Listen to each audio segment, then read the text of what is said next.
Yeah. And ఒకవేళ మళ్ళీ పెళ్లి చేసుకోవాలనిపిస్తే లైక్ ఇప్పుడు ఆల్రెడీ యు నో ఒక పర్సన్ అనేది, సో ఇప్పుడు మీరు ఒకవేళ చేసుకోవాలనుకుంటే ఆ పర్సన్ ఏం క్వాలిటీస్ ఉండాలని అనుకుంటారు? క్వాలిటీస్ అనే దానికి అంటే క్వాలిటీసే చూసి నాకు అది ఒక పెద్ద అంటే చిన్నప్పుడు 20s ఉన్నప్పుడు టీనేజ్ ఉన్నప్పుడు అలా అనిపిస్తుంది క్వాలిటీస్ ఉండాలని. బట్ మనుషులు అంటే ఓన్లీ క్వాలిటీసే కాదు కదా, బ్యాడ్ కూడా ఉంటుంది, ఫ్లాస్ కూడా ఉంటాయి, మైనసెస్ కూడా ఉంటాయి. సో క్వాలిటీసే మాత్రం అని నేను చూడను. It should be an entire person.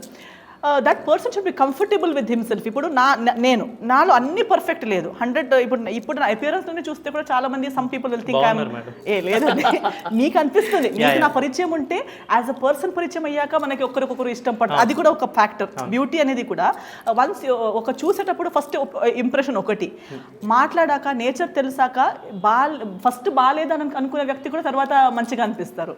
And first చాలా మంచి వ్యక్తి బ్యూటిఫుల్ అనిపించే వాళ్ళు కూడా తర్వాత వాళ్ళ యాటిట్యూడ్ నేచర్ వల్ల మాట్లాడేసరికి ఏం బాగాలేదు, అది బాగుందా అన్నట్టు. మీరు సునీల్ గారితో చేసిన మూవీ దగ్గర నుంచి ఇప్పటి వరకు చూస్తే you have no change in attitude or towards others, respect towards others.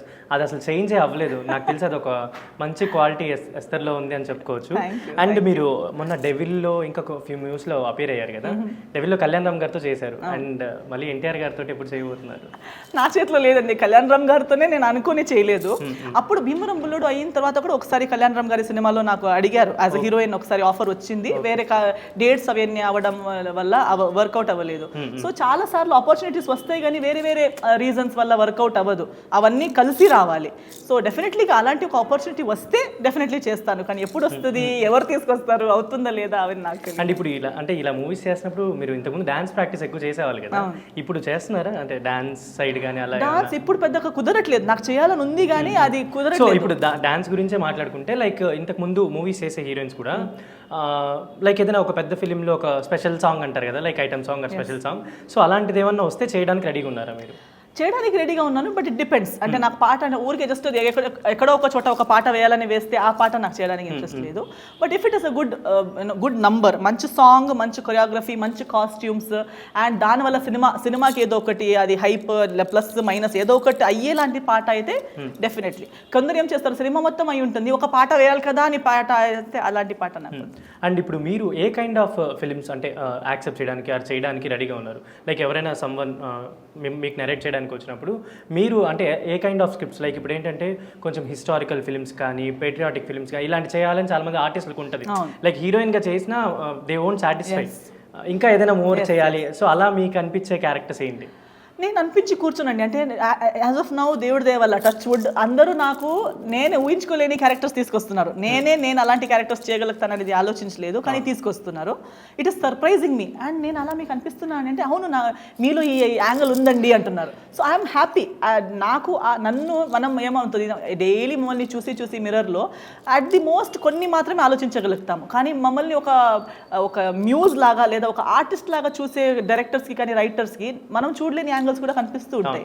So అలాంటి మంచి ఛాలెంజింగ్ రోల్స్ వస్తున్నాయి, but I'm open to everything. నేను ఏది కూడా ఇలాంటిది నేను చేయను, నాకు స్కోప్ ఉండి పర్ఫార్మెన్స్ స్కోప్ ఉండి ఛాలెంజింగ్ అనిపించిన ప్రతిదీ నాకు చేయాలని నాకుంది. అండ్ మీరు చేసిన వర్క్స్లో ఇప్పటి వరకు టిల్నో మాయా వరకు మీ ఫేవరెట్ ఏంటి మీ వర్క్స్లో? ప్రతిదీ ఫేవరెట్ అండి, ఫేవరెట్ లేకుండా నేను చేయను.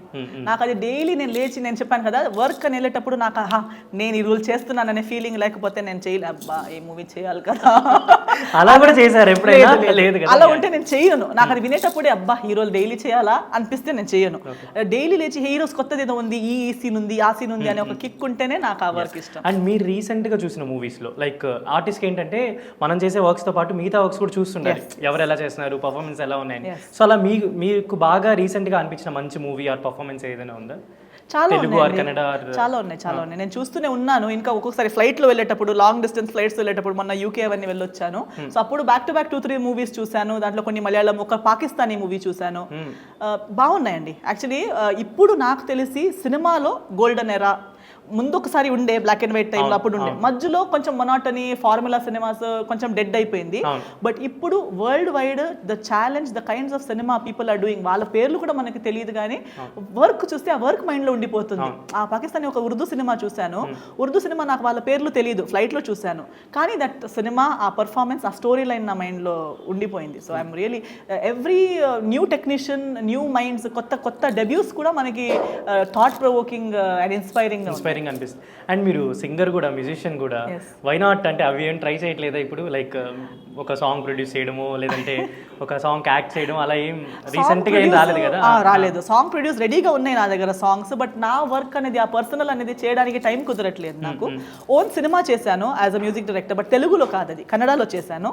అందులో డైరెక్షన్, మ్యూజిక్ డైరెక్షన్ కలిపి ఒక 9 డిపార్ట్మెంట్స్ లో నేనే వర్క్ చేసిన సినిమా అది, ద వేకెంట్ హౌస్ అని. కన్నడ వర్జన్ రిలీజ్ అయింది, ఇప్పుడు తెలుగు గురించి అడుగుతున్నారు, చూద్దాం అన్ని కలిసి వస్తే మేబీ తెలుగులో అది వచ్చేటప్పుడు మీకు చూడడానికి. మ్యూజిక్ డైరెక్టర్ గా అప్పుడు ఒక ఇంటర్వ్యూ చేసుకోవాలన్నమాట. అండ్ చిన్న rapid fire, favourite song in recent times? One Bengali song called Upo. Upo అని చెప్తారు, ఏదో తెలియదు, యూపీఓ అని ఉంది, ఒక బెంగాలీ సాంగ్ అది. అది ఒకే పాట నేను ఫుల్ డే వింటూ ఉంటాను, ఎన్నిసార్లు రిపీట్ లో పెట్టి అదే వింటుంటాను. I love it. And best friend of your life? Best friend are 3, I can say 3 are my very best friends, different stages of లైఫ్లో. వన్ పర్సన్ ఆరన్ అని, నా చిన్నప్పుడు నేను స్కూల్లో 3rd స్టాండర్డ్లో నుంచి ఫ్రెండ్స్, ఇప్పుడు దాకా ఫ్రెండ్స్, దేవుడి దేవల్ల ఎప్పుడు ఏది ఫైట్ లేక ఏమి మిస్అండర్స్టాండింగ్స్ లేక ఒక మంచి అండర్స్టాండింగ్ చిన్నప్పటి నుంచి ఫ్రెండ్ అంతే అతను. ఇప్పుడు కూడా he lives in the US, but ఎన్ని సంవత్సరాల తర్వాత కలిసినా we are in touch. One is one fellow called Manas from my college, St. Xavier's, Bombay lo 11th standard లో పరిచయం, ఫ్రెండ్షిప్, ఇప్పుడు దాకా ఫ్రెండ్షిప్. ఇప్పుడు రీసెంట్ టైమ్స్ లో ఇంకొకరు ఉన్నారు, మాథ్యూ అని, అతను కూడా మంచి friend. Through profession we have become friends, but we share ideas, we talk, there is no judgement, there is no sync wavelength perfect. ఎంత ఒక 3 AM కాల్ చేసి నాకు ఇది ప్రాబ్లం అని చెప్పినా ఎందుకు ఏంటి అని అడగకుండా ఇమీడియట్ వేస్తారంటే ఇది అని తెలిసి రియాక్ట్ అయ్యే. Favourite place you will enjoy or chill, అంటే షూటింగ్స్ కాకుండా కొంచెం గ్యాప్ దొరికితే ఎక్కడికైనా వెళ్ళాలి అనిపించే ప్లేస్? Best place? మా ఫామ్ హౌస్, అది అక్కడే ఉండేది నా పేరెంట్స్ తో నేను. సో అక్కడ నా పెట్స్ ఉన్నారు, నా పిల్లలు, వాళ్ళు, నా పేరెంట్స్, ఆ ఫామ్, నాన్నతో వెళ్ళి ఫార్మింగ్ చేయడము, అక్కడ హ్యాపీగా ఉండడం is my most favourite. Favourite food for Esther? Food it self is favourite. అంటే నేను ఫుడ్ని ఐ చెరిష్ బాగా ఎంజాయ్ చేస్తాను, బికాజ్ ఐ ఎంజాయ్. అంటే ప్రతి ఒక్కరి చేతి వంట వేరే వేరే టేస్ట్ ఉంటుంది, సో వాళ్ళు ప్రయత్నం అంత నీట్గా చేసి ఇస్తే I really cherish and eat. And అంటే యాజ్ ఏ ఫిమేల్ లీడ్గా at every point of time there will be some crush, like other actor or in Bollywood or Tollywood. Me crush, present crush evaru? Present crush అనేది లేదండి యాక్టింగ్లో, because చూసేటప్పుడు అంతా అనిపిస్తూ ఉంటుంది. ప్రస్తుతానికి నాకు పెద్ద హ్యాంగ్ ఓవర్ అయితే ఇప్పుడు ఈ విక్రమ్ సినిమాలో ఆల్ 3 క్యారెక్టర్స్, ఎస్పెషల్లీ 2 క్యారెక్టర్స్, మన కమల్ హాసన్ గారు అండ్ మోస్ట్లీ విజయ్ సేతుపతి గారు, ఆ క్యారెక్టర్ అతను క్యారీ చేసిన విధానం, ఆ costumes, everything. I have a hang over of that Vijay Sethupathi character from Vikram. I think మీరు ఇందాక కూడా మెన్షన్ చేసినట్టున్నారు, ఇప్పుడు మెన్షన్ చేస్తున్నారు. I think next Vijay Sethupathi గారితో ఒక రోల్ వస్తే డెఫినెట్లీ చెన్నైకి టికెట్స్ బుక్ చేయండి అమ్మా అంటారు. డెఫినెట్లీ. అంటే అతనితో చేయాలంటే అంతే ఛాలెంజింగ్ క్యారెక్టర్ నాది కూడా అయ్యి ఉంటే I think I will really cherish that. And finally like ఏంటంటే మనం చేస్తున్నప్పుడు కొంతమంది సజెషన్స్ ఇస్తుంటారు, బోల్డ్ మూవీస్ ఎందుకు, అప్పుడే పెళ్ళి ఎందుకు, ఇవెందుకు, అది ఎందుకని సమ్ సజెషన్స్, ఐడియాస్ చెప్తూ ఉంటారు అందరూ. లైక్ అది ఎలా అయినా, అంటే ఒక మంచిగా చెప్పొచ్చు, కొంతమంది బ్యాడ్గా చెప్పొచ్చు. సో అలాంటి వాళ్ళకి అంటే ఏం చెప్తారు మీరు జనరల్లీ? నేను జస్ట్ వింటాను. అంటే ఒపీనియన్ మనం అడిగి వాళ్ళు ఇచ్చి ఉంటే ఒకటి, అడగకుండా ఇస్తున్నారంటే అది వాళ్ళకి చెప్పాలనిపించింది, వాళ్ళు చెప్పారు, అవునా ఓకే, నాకు సజెషన్ కావాల్సినది లేదా అనేది నా చాయిస్ కదా. నేను వాళ్ళకి ఒక సూపర్ఫిషియల్గా ఏదో ఒకటి చూస్తే, ఇప్పుడు ఈ లైట్ చూస్తే ఇది ఇక్కడ ఉండేది కాదు, ఇక్కడ ఉండాల్సింది అని నాకు ఊరికే అనిపిస్తుంది, దానికి అర్థం లేదు. కానీ మీకు తెలుసు ఈ లైట్ ఎందుకు ఇక్కడ పెట్టారు, దాని పాయింట్ ఏంటి, దీని పాయింట్ ఏంటి, ఎందుకు ఏది జరిగింది అనేది మన లైఫ్ గురించి మనకి పర్ఫెక్ట్గా తెలిసి ఉంటుంది. వాళ్ళు చెప్పింది ఒకవేళ నాకు ప్లస్ అయ్యే లాంటిది లేదా ఉపయోగం పడే లాంటిది అయితే నేను తీసుకుంటాను. ఎందుకు ఇలా చెప్పారు, అయి ఉండొచ్చు కదా, 2-3 చెప్పుంటే కరెక్ట్ అయి ఉండొచ్చు, నేను దీని గురించి ఆలోచించాలి అనిపిస్తుంది. లేదు ఊరికే అది ఏం ఫ్రూట్ఫుల్ యూజ్లెస్ కామెంట్స్ అయితే నేను వాళ్ళకి కావాలి, వాళ్ళకి ఇచ్చింగ్ అవుతుంది కాబట్టి చెప్తున్నారు, అవునా okay. And March 15th Maya movie రాబోతుంది టు ద తెలుగు ఆడియన్స్. అంటే మీరు ఎప్పటి నుంచో తెలుగు ఆడియన్స్కి చాలా మందికి you are connected well. So Esther అంటే మంచి ఫిలిమ్స్, షీ విల్ బీ అంటే రెగ్యులర్గా కనిపిస్తూ ఉంటుంది తెలుగు ఆడియన్స్కి కానీ కన్నడ వాళ్ళకి కానీ. సో వాళ్ళకి ఏం చెప్దాం అనుకుంటున్నారు మాయా మూవీ గురించి? డెఫినెట్లీ వచ్చి చూడండి అంటున్నాను, ప్రతి ఒక్కరు చెప్తారు. కానీ ఈ మాయా సినిమా మీరు చెప్పినట్టు నాకు మీరు ఎప్పుడూ చూశారు, నా సినిమాలు చూస్తూనే ఉంటారు, ఎప్పుడూ సపోర్ట్ ఇచ్చారు కాబట్టి ఇంకా ఇక్కడ ఉన్నాను ఇండస్ట్రీలో కానీ మీ ముందు ఇలా ఉన్నాను. సో దానికి ఆల్రెడీ చాలా చాలా థ్యాంక్స్, మీరు ఇచ్చిన సపోర్ట్ వల్లే ఇక్కడ దాకా వచ్చాను. ఇప్పుడు ఈ సినిమా ఎస్తర్ సినిమా అని మాత్రమే కాకుండా నేను ఈ సినిమాని ఎలా ట్రీట్ చేశానంటే ఇది ఒక కొత్త వాళ్ళ ఫస్ట్ సినిమా. నాది మీరు 10లో 12 ఇంకో సినిమా చూస్తున్నారని అనిపించవచ్చు, కానీ మీరు ఇలా వచ్చి ఒక అవకాశం మీ లైఫ్లో ఒక 3 hours ఇచ్చి ఈ సినిమాకి వస్తే ఎంతో మందిది ఫస్ట్ సినిమా మీరు చూడబోతున్నారు. ఒక డైరెక్టర్ది ఫస్ట్ సినిమా, ఒక ప్రొడ్యూసర్ గారిది ఫస్ట్ సినిమా, ఒక ఫుల్ టీమ్ది అందరిది డెబ్యూ, నాది అండ్ కొన్ని 1-2 యాక్టర్స్ది కాకుండా మిగతా వాళ్ళ టెక్నీషియన్స్ది అందరిది ఫస్ట్ సినిమా ఇది. సో ఎవరిదో ఒక ఫస్ట్ టైం చేసిన పని, ఎంతో సంవత్సరాల డ్రీమ్, ఎంతో హార్డ్ వర్క్, ఎంతో ఒక పరిశ్రమతో చేసిన సినిమా ఇది. సో వాళ్ళకు ఒక సపోర్ట్ చేద్దాం. నేను ఆ ఆలోచనతో ఈ సినిమా ఒప్పుకున్నాను, ఈ సినిమా చేశాను, ఇప్పుడు కూడా ఇక్కడ కూర్చొని మాట్లాడుతున్నాను ఆ ఒక ఉద్దేశంతో.